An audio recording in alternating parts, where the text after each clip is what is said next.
이번 시간에는 4단원 자국과 반응에서 첫 번째 단원인 감각기관에 대해서 다뤄볼 거예요. 그 중에서 첫 번째로 눈에 대해서 다뤄볼 거고 눈의 구조와 기능에 대해서 알아보도록 하겠습니다. 이 그림을 기반으로 여러 개의 기관들에 대해서 설명을 드리도록 할게요. 그럼 첫 번째로 각막에 대해서 살펴볼게요. 각막은 홍채의 바깥을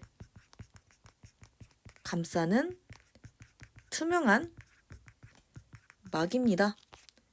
그래서 얘가 각막이다 생각하시면 되고요. 두 번째로 동공에 대해서 살펴볼게요. 동공은 눈동자라고도 해요. 눈 안쪽으로 빛이 들어가는 구멍입니다. 그렇기 때문에 실제로는 비어있는 공간이에요. 그래서 동공은 그냥 텅 빈 그냥 터널 생각하시면 됩니다. 세 번째로 홍채에 대해서 살펴볼게요.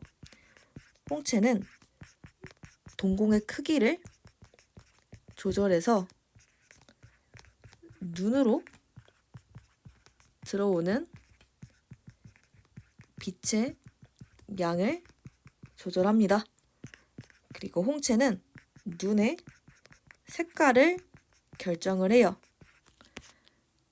그래서 이제 우리가 보통 한국인은 검정색 색깔, 그리고 외국인은 파란색 아니면 초록색 색깔 이렇게 얘기를 많이 하잖아요. 그게 바로 홍채 색깔이에요. 간혹 가다가 동공이 파란색이에요 이렇게 얘기하는 사람들이 있는데 그 말은 틀린 말이에요. 실제로는 비어있기 때문입니다. 그래서 뭐 눈 색깔이 검정색이에요 이렇게 얘기할 수 있는 건 바로 홍채다라고 생각을 해주시면 돼요. 그 다음에 수정체 가볼게요. 수정체는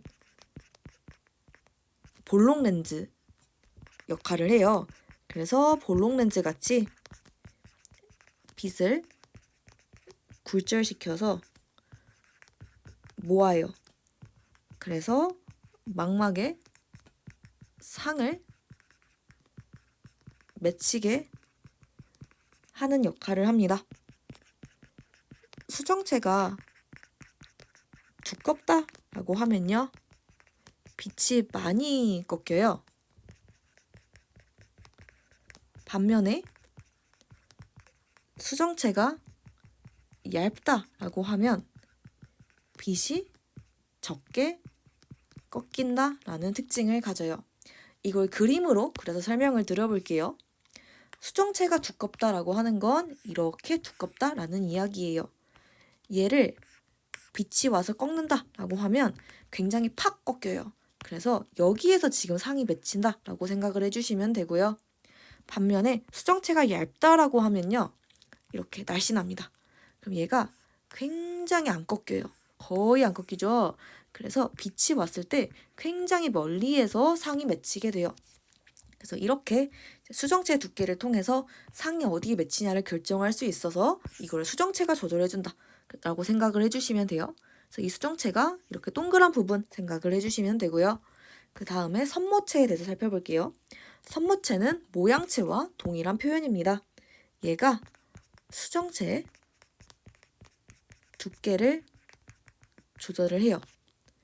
그래서 여기 있는 애들이 수정체 두께 조절하는 모양체다 생각하시면 되고, 그 다음에 유리체라고 하는 친구가 있어요. 얘는 눈 속을 채우고 있는 투명한 젤리 같은 물질이다 라고 생각해 주시면 돼요. 그래서 이 젤리 같은 친구가 고체긴 고체인데 되게 말랑말랑하게 움직일 수가 있잖아요. 그래서 이걸 반고체다라고 이야기를 하기도 해요. 그래서 유리체는 고체긴 한데 좀 말랑말랑한 고체 해서 반고체 상태다라고 생각을 해주시면 되고요. 그리고 얘네들은 눈의 형태를 유지하는 기능을 가지고 있어요.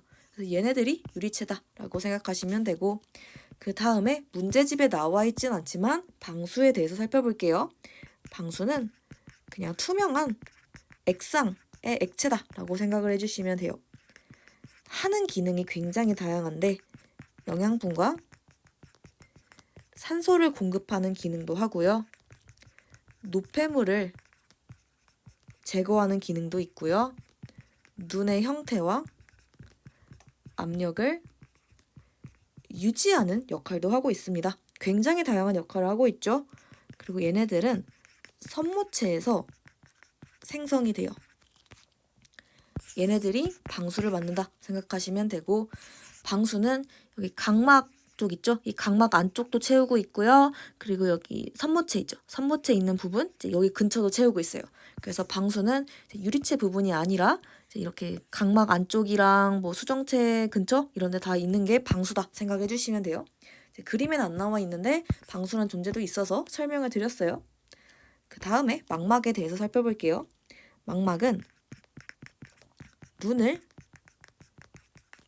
감싸고 있는 가장 안쪽의 층입니다.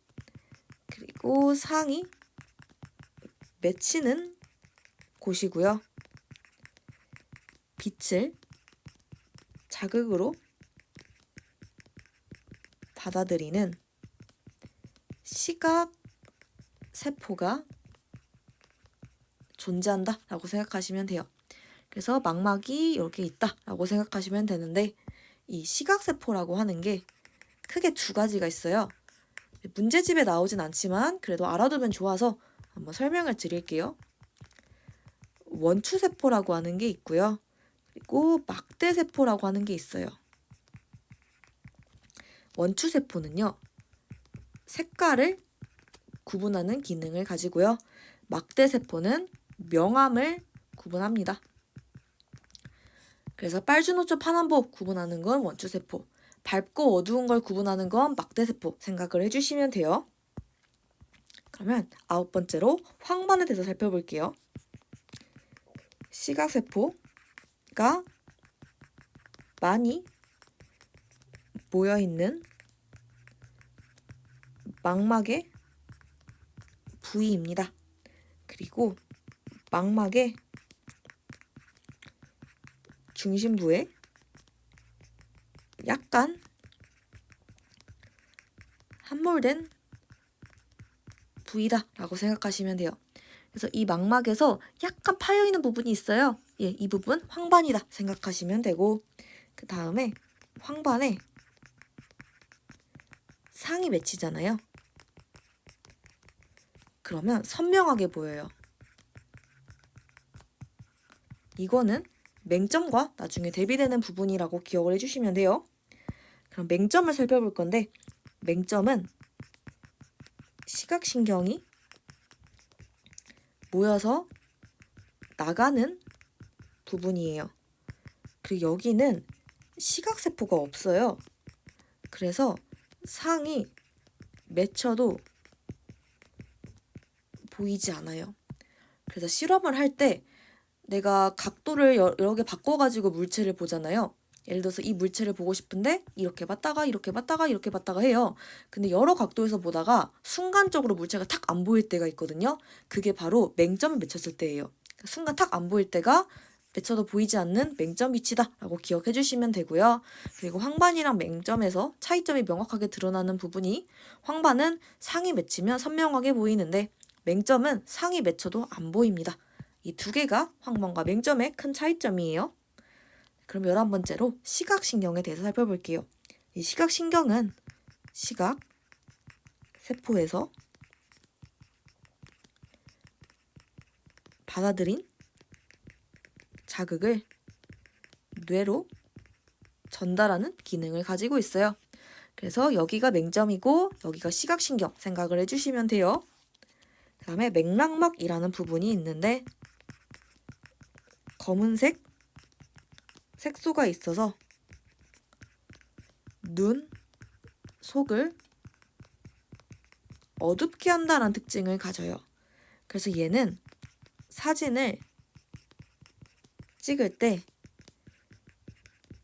암실과 같은 역할을 해요. 그래서 빛을 차단하는 역할을 하는, 암실과 같은 역할을 하는 게 맥락막 생각을 해주시면 되고요. 그 다음에 한번 공막 살펴볼게요.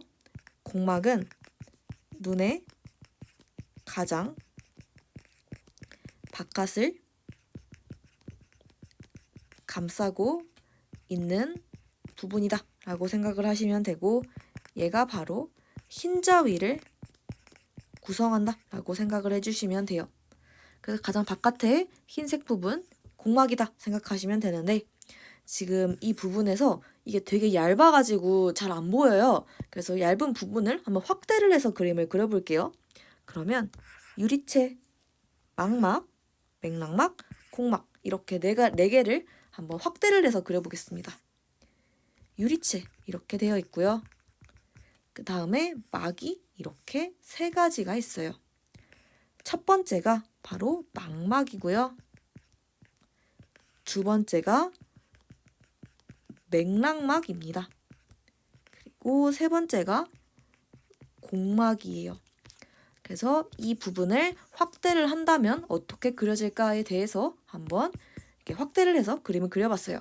그래서 유리체 다음에 망막, 그 다음에 맥락막, 그 다음에 공막 이렇게 순서는 기억을 해주세요. 네, 그럼 이렇게 해서 첫 번째로 눈의 구조와 기능에 대해서 마무리하도록 하겠습니다.